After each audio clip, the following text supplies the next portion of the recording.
दासी म्हणून नमिती चरणी श्री जन्माही तुझी कानी कुशित तुझी पुरुष धरंदर अबला परी तू ठरसी जगावर क्षणात ठरली तू पापिनी श्री जन्माही तुझी कानी. नमस्कार, मी निकिता शिवाजी शिंदे आपल्यासमोर स्त्री व त्यांच्यावर होणारे अत्याचार विषय सादर करीत आहे.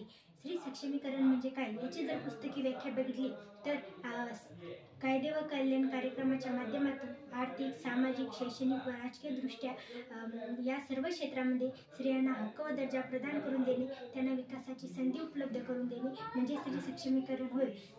सांगा की या सर्वांमध्ये स्त्रियांना स्वतंत्र आहे का? स्त्री ही या सर्वांमध्ये सक्षम आहे का? आर्थिक दृष्ट्या स्त्री सक्षम होऊ पाहते, पण आपल्या पुरुष प्रधान संस्कृतीमध्ये पुरुषांची मक्तेदारी बघता असे दिसून येते की या पुरुष प्रधान संस्कृतीमध्ये असे दिसून येते की कामाच्या ठिकाणी मिळणारे वेतन हे स्त्रियांना कमी दर्जाचे मिळते. मग आर्थिक दृष्ट्या स्त्री ही सक्षम आहे. शैक्षणिक दृष्ट्या एका घरामध्ये जर मुलगा मुलगी दोघं जण समान असतील तर जास्तीत जास्त खर्च हा मुलावर केला जातो, मुलीवर नाही. कारण मुलगा आहे वर्षाचा दिवा आहे, तो समोर चालून आपल्याला पोचणार आहे. मुलगी तर ते परक्याचं धन आहे, तिला कितीही शिकवले तरी ते आपल्या काय कामाचे, म्हणून आपण मुलाला शिकवत नाही. राजकीय दृष्ट्या सांगायचं झाले असले आपल्याला संसदेने 33% आरक्षण दिलेले आहे आणि ते कुठेतरी लिहिलेले आहे आणि 30-29 मध्ये ते लागू होणार आहे हे आपल्याला माहिती आहे. याचे उदाहरण द्यायचे झाले असले एखाद्या गावामध्ये खेडे ठिकाणी ग्रामपंचायतची निवडणूक असते, त्यामध्ये ती एखादी महिला भाग घेते आणि ती निवडूनही येते. सर्वजण तिचा आदर सत्कार करतात, तिला शुभेच्छा देतात आणि जेव्हा सरपंचपदीचा कारभार सांभाळण्याची वेळ येते तेव्हा तिचा पती तो कारभार सांभाळतो. कारण तिला समजत नाही. मग या सर्वांमध्ये स्त्रियांना हक्क व दर्जा प्रदान करून देणे आणि या जो हक्क आहे तो आपल्याला कोण प्रदान करून देणार आहे? दुसऱ्या देशातले लोक येऊन देणार आहे की अजून कोणीतरी? हा हक्क व दर्जा पुरुषांनी स्त्रीला द्यायला हवा, तेव्हा कुठे स्त्रियांना खरी स्वातंत्र्य मिळेल आणि स्त्री ही खरी सक्षम बनेल. त्यानंतर अत्याचाराची उदाहरणं सांगायची झाली असल्यास एका महिलेवरती तिच्या 14 वर्षीय मुलासमोर 3 नराधमांनी अत्याचार केला. तिच्या लग्नाला 15 वर्षे पूर्ण झालेली होती. 5 वर्षापासून ती तिच्या पतीपासून विभक्त झालेली होती. ती एका अपार्टमेंटमध्ये एका स्वयंपाकनीचे काम करत होती. तिला एकटीला बघून 3 नराधमांनी तिच्यावरती अत्याचार केला. आणि कौटुंबिक अत्याचारामध्ये काय येते तर मानसिक अत्याचारामध्ये काय येते, तिला शिवीगाळ करणे, तिच्याशी उद्धटपणे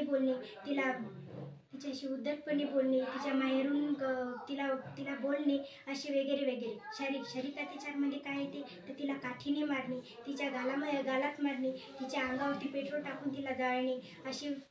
हे शारीरिक अत्याचार नसून आणखी काय आहे? आर्थिक अत्याचारामध्ये काय येते तर तिला पगाराचा हिशोब न देणे. जर पगाराचा हिशोब मागितला तर तुला काय करायचं, जेवढं मी देतो तेवढ्यात खुश हो, एवढे असे म्हणणे हे झाले. नंतर याची कारणे काय आहे तर ह्या सर्व अत्याचाराचं सर्वात मोठं कारण म्हणजे हुंडा देणे आणि घेणे हे सर्वात मोठे पाप आहे. तरी हे सर्वांना समजत नाही आणि हुंडा घेतल्यास अटकही होऊ शकते हे सर्वांना माहीत असून सुद्धा लोक हुंडा घेतात. आणि काही याच्यामध्ये तर हुंडा घेणे म्हणजे भूषण आहे आणि हुंडा घेणे हे भूषण आहे. आणि जर एखादा डॉक्टर असेल तर त्याचं विचारूच नका, डॉक्टरांचा विचारूच नका. डॉक्टरचा 10 लाख, ITत असेल 15 लाख आणि तो जर फॉरेन कंट्रीमध्ये बिलॉंग करत असेल तर मग तो विचारूच नका.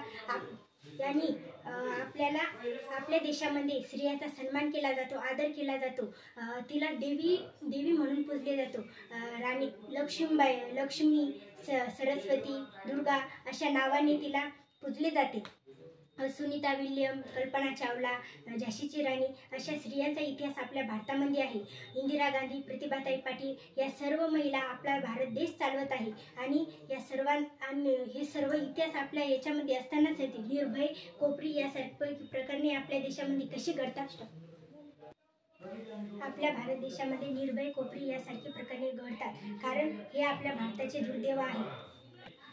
एवढ्या सर्व स्त्रियांचे इतिहास आपल्या भारतामध्ये असताना देखील अनेक स्त्रियांचा गर्भपात होत आहे आणि काही मुलींना जन्माच्या आधीच नष्ट केले जात आहे.